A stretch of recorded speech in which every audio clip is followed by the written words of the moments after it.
इस कार्यक्रम के प्रायोजक हैं रोजगार डेवलपर्स। नमस्कार, आप देख रहे हैं पल्स 24 न्यूज में आपके साथ दिव्या पैन्यूली। वक्त हो चला है उत्तराखंड और उत्तर प्रदेश की खबरों का, लेकिन उससे पहले नजर डालते हैं हेडलाइंस पर। गोरखनाथ धाम में होली के अवसर पर भगवान नरसिंह की भव्य शोभा यात्रा का हुआ आयोजन। सीएम योगी आदित्यनाथ ने रास बनाकर राष्ट्रीय एकता का दिया संदेश। पश्चिम बंगाल में भाजपा की परिवर्तन यात्रा शुरू। मुख्यमंत्री पुष्कर सिंह धामी ने बताया भय और भ्रष्टाचार मुक्त राज्य बनाने का संकल्प। उत्तर प्रदेश सरकार में मंत्री ओम प्रकाश राजभर का बड़ा बयान। बोले नीतीश कुमार का राज्यसभा जाना पहले से तय, अचानक बदला नहीं। रामनगर गांव में नाबालिग किशोरी की अपहरण और घर में तोड़फोड़ का मामला आया सामने। पुलिस ने शुरू की जांच, आरोपियों की तलाश जारी। तुम दोनों की मेहनत बहुत रंग लाई है बेटा, घर बहुत सुंदर बना है। ये मेरे पापा का घर। पता है, देख तेरे पापा की नेम प्लेट अपने हाथों से लगाऊंगा। नेम प्लेट तो लग चुकी पापा।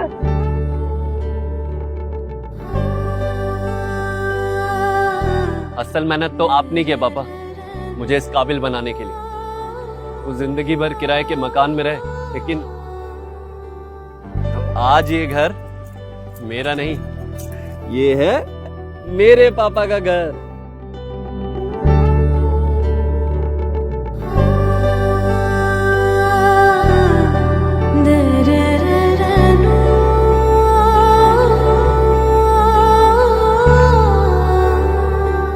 उड़ान सपनों की, आंगन खुशियों का और साथ सकर्णी का।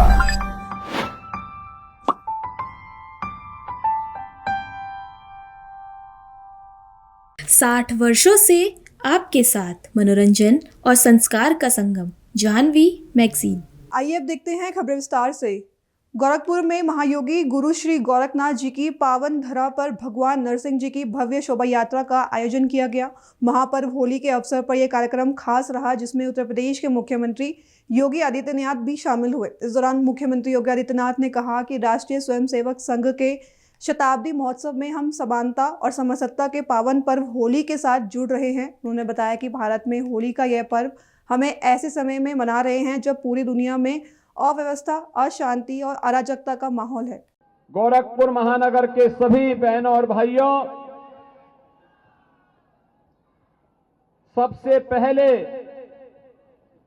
आप सभी गोरखपुर वासियों को,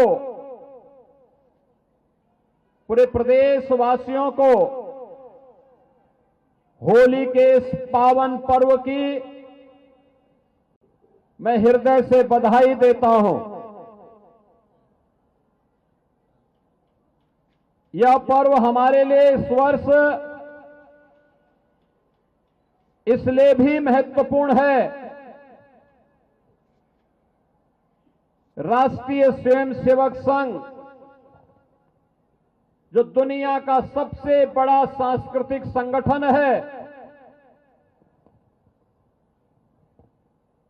हिंदुओं की आन मान और शान के लिए लाखों प्रचारक और स्वयंसेवक जिस संगठन के सानिध्य में भारत के सनातन धर्म की परंपरा और भारत की एकता और अखंडता के लिए अपना संपूर्ण जीवन होम किए हैं, उस राष्ट्रीय स्वयंसेवक संघ की शताब्दी महोत्सव के अवसर पर हम लोग इस भगवान नरसिंह की शोभा यात्रा का हिस्सा बनने जा रहे हैं।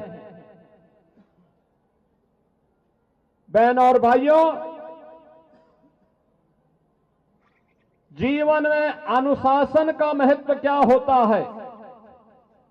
यह अनुशासन आपने विजयादशमी से प्रारंभ हुए राष्ट्रीय स्वयंसेवक संघ के पथ संचलन के कार्यक्रमों में देखा होगा। पूरे देश के अंदर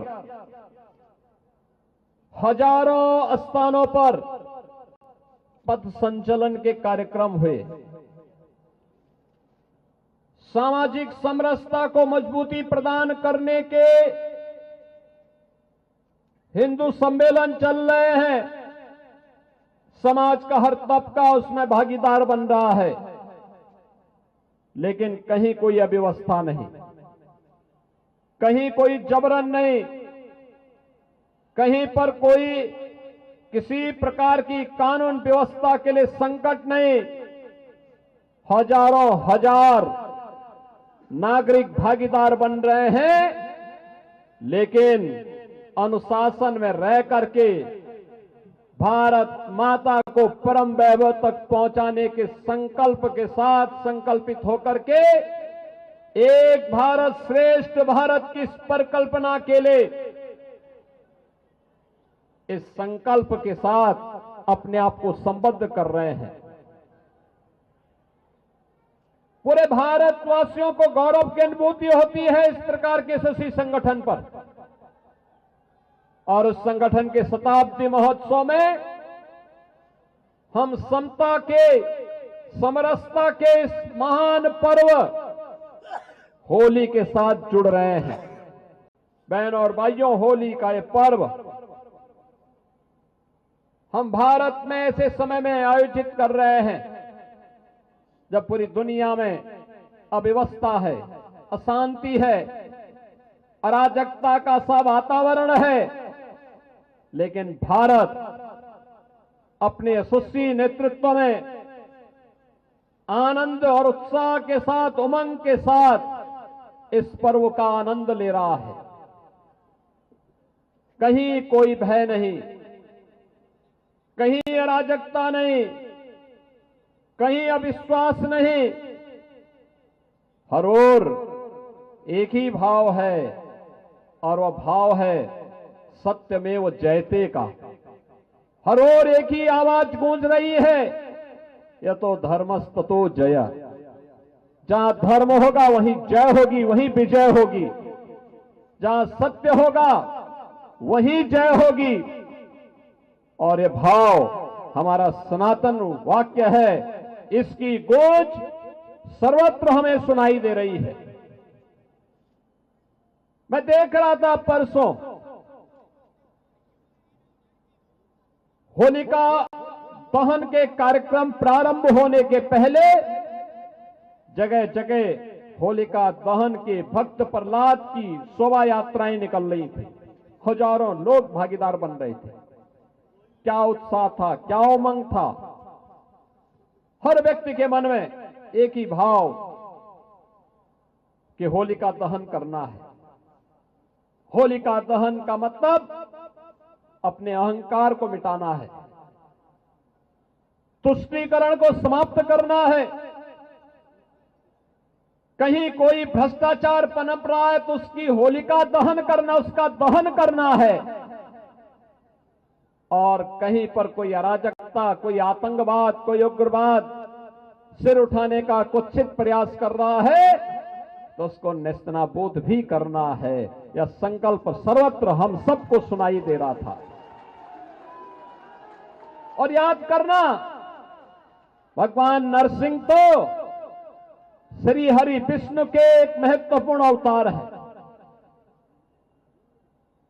भारत के अवतारों की परंपरा हम सबको इस बात के लिए आगाह कराती है कि ईश्वर तो सर्वत्र है, लेकिन ईश्वर का भक्त बनना पड़ेगा। एक भक्त के बनकर के, एक याचक बनकर के जब हम ईश्वर की शरण में जाते हैं तो अपने आप ही हमारी याचना स्वीकार होकर के हमें फल प्राप्त होता है। पश्चिम बंगाल की जनता लंबे समय से भय, भ्रष्टाचार और बदहाली से जूझ रही है, लेकिन अब बदलाव की इच्छा साफ दिखाई दे रही है। इसी उद्देश्य के साथ राज्य में भाजपा की परिवर्तन यात्रा शुरू हुई है, जिसमें पार्टी गांव-गांव जाकर लोगों से संवाद कर रही है। बता दें, इस दौरान उत्तराखंड के मुख्यमंत्री पुष्कर सिंह धामी ने कहा कि मुझे इस परिवर्तन यात्रा के माध्यम से भय मुक्त, अपराध मुक्त और भ्रष्टाचार मुक्त पश्चिम बंगाल के निर्माण में सहभागी बनने का अवसर मिला है। भाजपा के पदाधिकारी और कार्यकर्ता लोगों से मिलकर उनकी समस्याएं सुन रहे हैं और राज्य में सकारात्मक बदलाव लाने की दिशा में काम कर रहे हैं। देखिए, बंगाल की जनता ने लंबे समय से उत्पीड़न झेला है। बंगाल की जनता भय से, भ्रष्टाचार से, स्वास्थ्य के क्षेत्र में बड़ी परेशानियों से, शिक्षा के क्षेत्र में, बेरोजगारी से और विकास बिल्कुल यहाँ पर नहीं हुआ है, उससे पूरी तरह से त्रस्त है। भारतीय जनता पार्टी की यहाँ पर पूरे प्रदेश के अंदर 9 अलग अलग स्थानों पर परिवर्तन यात्राएं निकल रही है और बड़े पैमाने पर एंटी इनकम्बेंसी यहाँ पर है। जनता परिवर्तन का मन बना चुकी है।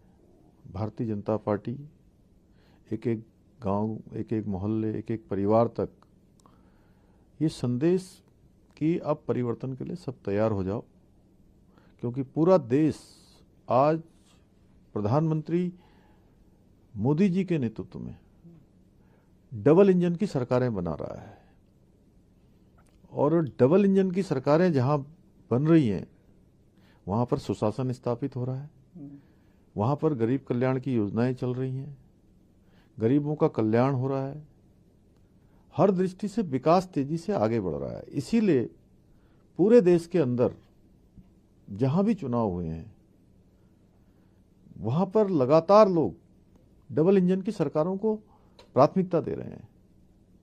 बंगाल के पड़ोस में बिहार है, अभी आपने देखा कि भारी बहुमत की सरकार वहां बनी है।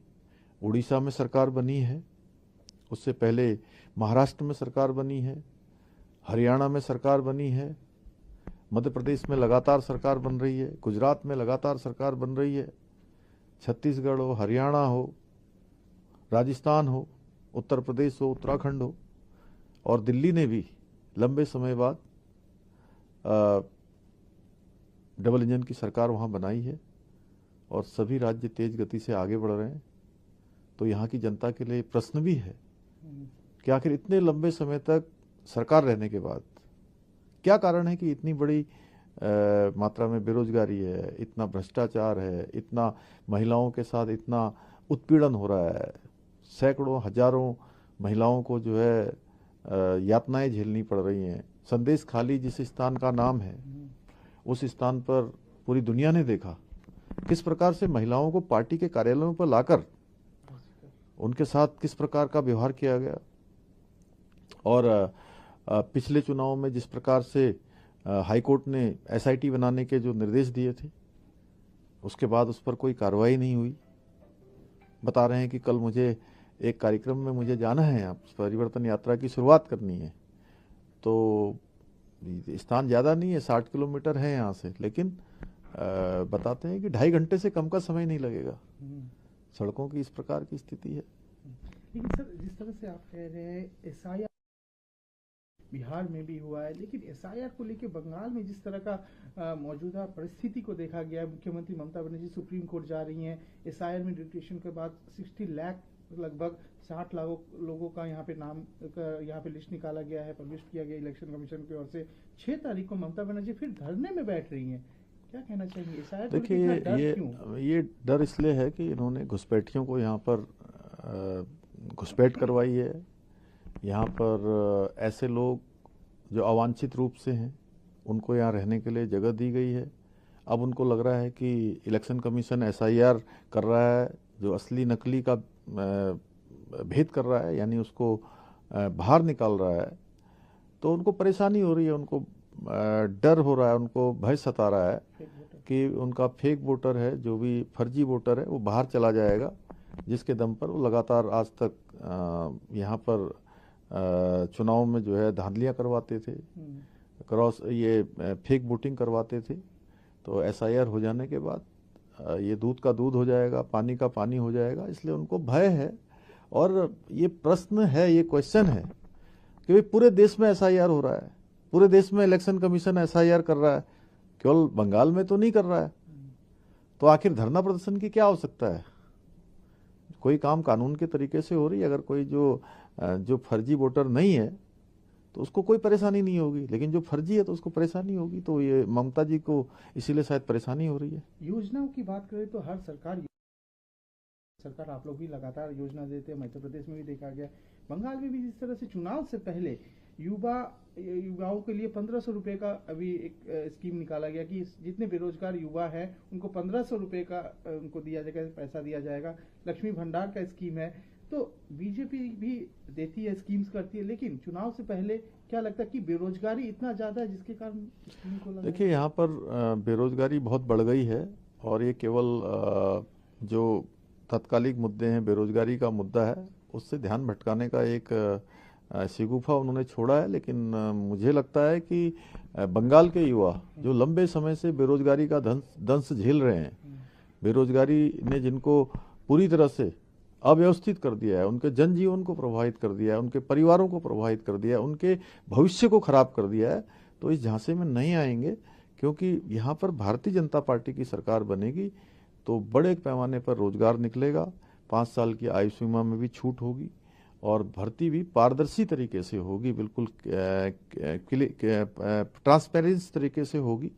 जो लोग योग्यता रखते होंगे, क्षमता रखते होंगे, प्रतिभा रखते होंगे, उन सबको नौकरियों का अवसर मिलेगा और बंगाल के युवा भी देश निर्माण में, बंगाल निर्माण में आगे बढ़ेंगे। भ्रष्टाचार एक बड़ा मुद्दा है। एजुकेशन मिनिस्टर पार्थ चटर्जी है, वो जेल जा चुके हैं। बहुत सारे स्कैम यहाँ पे देखा जा रहा है, लेकिन लगातार ईडी सीबीआई के ऊपर भी हमले किए जा रहे हैं। बंगाल में वहाँ एजेंसियां भी सुरक्षित नहीं है, कभी कभी देखा जाता है हमले किए जाते हैं।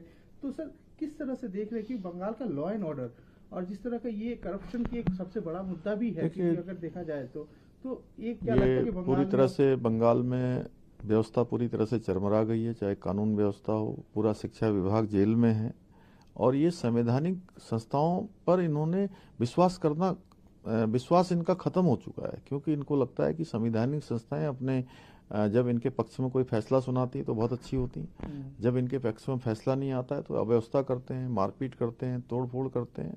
लेकिन मुझे लगता है कि ये बंगाल की जनता देख रही है, बंगाल के लोग इस बार परिवर्तन करेंगे और यहाँ भी लोकतंत्र का राज कायम होगा, लोकतंत्र यहाँ बंगाल में स्थापित होगा, भारतीय जनता पार्टी की सरकार बनेगी।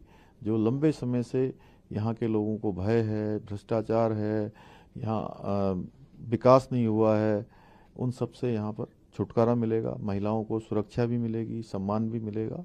इसलिए मैं बंगाल के लोगों से कहना चाहता हूँ, देवभूमि उत्तराखंड से मैं आया हूँ, जहाँ से गंगा निकलती है, गंगा जी निकल कर गंगा सागर तक जाती है, तो वहाँ आज सुशासन स्थापित है, 4 धाम ऑल वेदर रोडें बनी हैं, एक कोने से दूसरे कोने को जोड़ने के लिए पूरे बंगाल के लोग बड़ी संख्या में देवभूमि उत्तराखंड आते हैं, वो सब देखते हैं। उसी प्रकार यहाँ भारतीय जनता पार्टी की सरकार बनने में सभी व्यवस्थाएं, यहाँ की सड़क हो, यहाँ की बिजली हो, यहाँ का पानी हो, यहाँ का रोजगार हो, यहाँ पर महिलाओं की सुरक्षा हो, हमारे युवाओं को नौकरी हो, वो सब मिलेगी।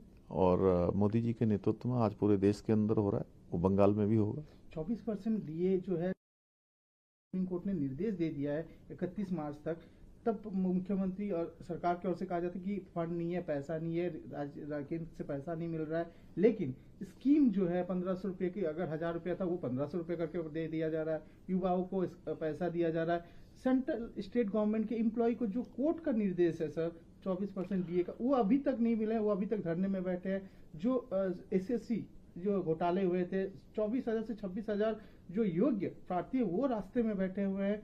क्या देखते, क्या कहना चाहिए? पूरे देश के अंदर देखिए, ये डीए सभी कर्मचारियों को मिल रहा है और बंगाल इससे छूटा हुआ है।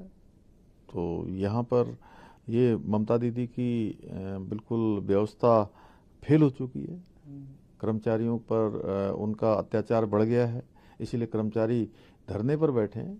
भारतीय जनता पार्टी की सरकार बनते ही सभी कर्मचारियों को जो डीए की सुविधा है उस सुविधा मिलेगी। यहाँ पर क्या सुशासन बंगाल में संभव है?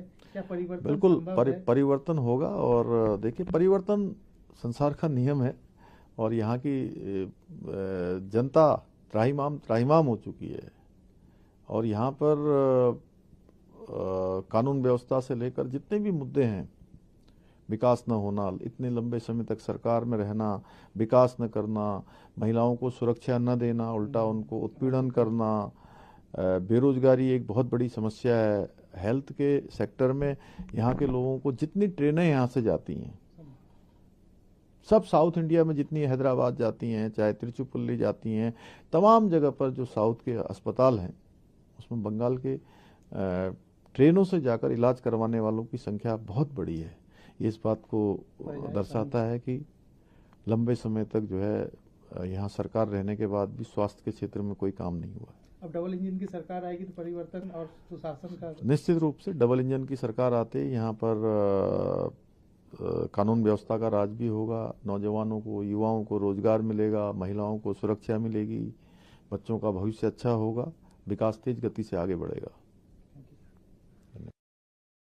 जिस तरह से आप परिवर्तन यात्रा कर रहे हैं, क्या संदेश देना चाहेंगे? वही बसीरहाट, वही लोकेशन, महिलाओं के ऊपर जिस तरह का आंदोलन, उत्पीड़न हुआ था, तो क्या रहेगा इस बार आपका? पूरे बंगाल वासियों को क्या संदेश देना चाहेंगे? क्योंकि सब डर और भय से बहुत से लोग हैं जो वोट देने भी नहीं निकलते हैं। देखिए, बहुत बिल्कुल सच है कि बंगाल के लोगों ने बहुत उत्पीड़न झेला है। बंगाल मैं समझता हूँ देश के उन राज्यों में से एक राज्य है जहाँ पर वोट देने पर जान जाती है। ये यहाँ पर लोकतंत्र की हत्या की जाती है। लोकतंत्र में जो लोग आस्था रखते हैं उनको डराया जाता है, धमकाया जाता है, उनके घरों पर बुलडोजर चलाया जाता है, सरेआम महिलाओं का बलात्कार होता है। लेकिन अब समय आ गया है कि बंगाल के लोग इस बार कमर कस के इस व्यवस्था को बदलने के लिए आगे आएं और एक सुशासन यहाँ पर स्थापित करें, डबल इंजन की सरकार बनाएं। आज पूरा देश, पूरा विश्व हमारे प्रधानमंत्री मोदी जी के नेतृत्व पर आज गौरव कर रहा है। पूरे विश्व के अंदर भारत का मान सम्मान बढ़ रहा है। हर राज्य आज तेज गति से विकास की गति में दौड़ लगा रहा है, तो बंगाल भी, क्योंकि बंगाल एक ऐसी धरती रही है जहाँ के बड़े बड़े महापुरुषों ने जहाँ जन्म लिया है, तो उस धरती को पीछे नहीं रहना चाहिए, वो धरती भी आगे आनी चाहिए। श्यामा प्रसाद मुखर्जी, जिन्होंने कश्मीर को बचाने के लिए अपना बलिदान दिया, वही बंगाल है। उत्तर प्रदेश के मंत्री ओम प्रकाश राजभर ने बिहार के मुख्यमंत्री नीतीश कुमार के राज्यसभा नामांकन की संभावनाओं पर ताजा प्रतिक्रिया दी।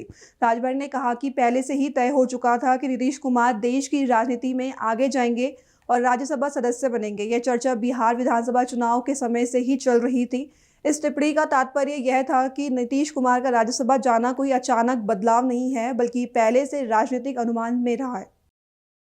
ये पहले से ही तय था कि देश की राजनीति में माननीय नीतीश जी जाएंगे और अपने बेटे को राजनीति में ले आएंगे।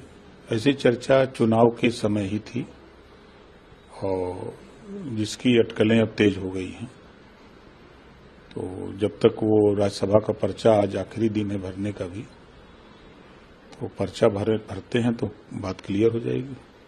आगरा, जो अपनी ऐतिहासिक धरोहरों के लिए दुनिया भर में जाना जाता है, आज संरक्षित क्षेत्रों के पास बिना अनुमति के निर्माणों की वजह से चर्चा में है। सिकंदरा, अकबर टॉम, मरियम टॉम और धर्मकांटा से लगी गुबंद जैसी जगहों के आसपास तेजी से चल रहे निर्माण प्रशासन और कानून की चुनौती बन गए हैं। स्थानीय लोगों का कहना है कि शिकायतें की गई है, लेकिन कार्रवाई की रफ्तार निर्माण की गति से धीमी है। दरअसल आगरा में कई जगहों पर बिना अनुमति के निर्माण हो रहे हैं, जबकि कानून साफ कहता है कि संरक्षित स्मारक के 100 मीटर के भीतर किसी भी तरह का निर्माण पूरी तरह मना है। 100 से 200 मीटर के दायरे में निर्माण के लिए राष्ट्रीय स्मारक प्राधिकरण की अनुमति जरूरी है। उल्लंघन पर जुर्माना और सजा भी तय है, लेकिन जमीन पर स्थिति कुछ अलग है। दीवारें बढ़ रही है और प्रशासन अभी तक कार्रवाई नहीं कर पाया है। सवाल यह है कि क्या नियम सिर्फ कागजों तक ही रह जाएंगे या आगरा की ऐतिहासिक पहचान और विरासत की सुरक्षा होगी। राजधानी देहरादून के कोतवाली नगर क्षेत्र में लक्ष्मण चौक इलाके में एक सब्जी और फल बेच रही महिला के साथ कथित मारपीट की घटना ने इलाके में तनाव पैदा कर दिया है। पुलिस ने त्वरित कार्रवाई करते हुए आरोपी के खिलाफ मुकदमा दर्ज कर लिया और मौके पर अतिरिक्त बल तैनात किया। दरअसल मामला देहरादून का है, जहां पीड़िता लक्ष्मी देवी सोनकर ने बताया कि वह अपनी ठेली पर बैठी हुई थी जब करीब 16-17 साल के किशोर ने उनसे फल खरीदे। थोड़ी देर बाद वही युवक लौट आया और गाली गलौज शुरू कर दी। आरोप है कि उसने फूल फेंके, थप्पड़ मारे और जान से मारने की धमकी भी दी। जब महिला ने विरोध किया तो किशोर ने उन्हें धक्का देकर सड़क की ओर गिराने की कोशिश की और मौके से फरार हो गया। पुलिस ने तुरंत मामले की जांच शुरू कर दी है और इलाके में सुरक्षा व्यवस्था बढ़ा दी गई है।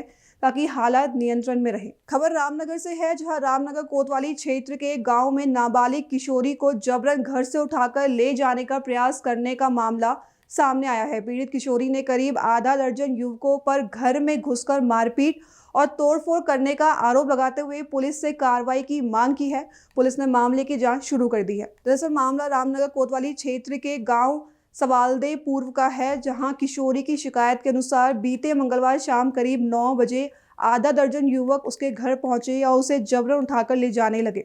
विरोध करने पर आरोप है कि युवकों ने मारपीट की और घर के बाहर खड़ी कार में तोड़फोड़ शुरू कर दी। घटना के समय परिवार के सदस्य मस्जिद में नमाज पढ़ने गए हुए थे। किशोरी के शोर मचाने पर आसपास की महिलाएं मौके पर पहुंची, जिसके बाद युवक उसे छोड़कर चले गए।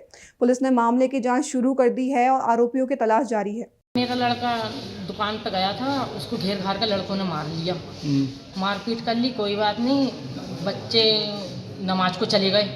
जब नमाज को चले गए, अब ये जन कहाँ से लड़के लेकर आए, 5-6 लड़के, 8-10 लड़के थे, कुछ कम बढ़ती, और ये आन के मेरे घर में घुस गए, मेरी लोंडिया को खींच के ले गए। तो बचाया, ऐसा खींच के लाए, मोहल्ले वालों ने बचाया लोंडिया को, घर में लेकर आए, खींच खुच के इन्हें लताड़ा इन लड़कों को, जहाँ जो भी थे। फिर इन्होंने मारुति घर के आगे खड़ी थी तो उसकी तोड़फोड़ करी, फिर मारुति की। मोहल्ला इकट्ठा हो गया, इन्हें बचाया, लताड़ा जैसे तैसे करके। मैंने अपनी लोंडिया छीनी, रुपट्टा भी लेके चले गए जो ओढ़ रही थी मेरी लड़की सर पर रुपट्टा। 112 को फ़ोन करा, आए सर लोग मेरे घर पर आए, पुलिस वाले 2। वो वीडियो बना के मेरे घर की मारुति की भी, लड़की की, मेरे घर की तोड़फोड़ की लेके गए वीडियो बना के। उन्होंने कहा तुम कोतवाली आओ, तहरीर दो आन के। अब मैं तहरीर के लिए आई हूँ कोतवाली में। अभी के लिए बस इतना ही। खबरों के लिए बने रहे पल्स 24 न्यूज़ के साथ। तब तक के नमस्कार। इस कार्यक्रम के प्रायोजक थे रोजगार डेवलपर्स। तुम दोनों की मेहनत बहुत रंग लाई है बेटा, घर बहुत सुंदर बना है। ये मेरे पापा का घर। पता है, देख तेरे पापा की नेम प्लेट अपने हाथों से लगाऊंगा। नेम प्लेट तो लग चुकी पापा।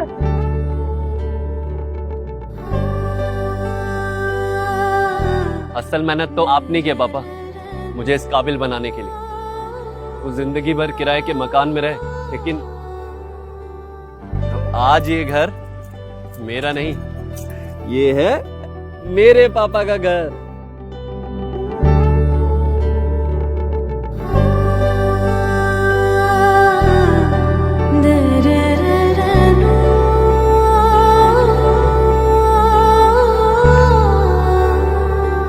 उड़ान सपनों की, आंगन खुशियों का, और साथ सकर्णी का।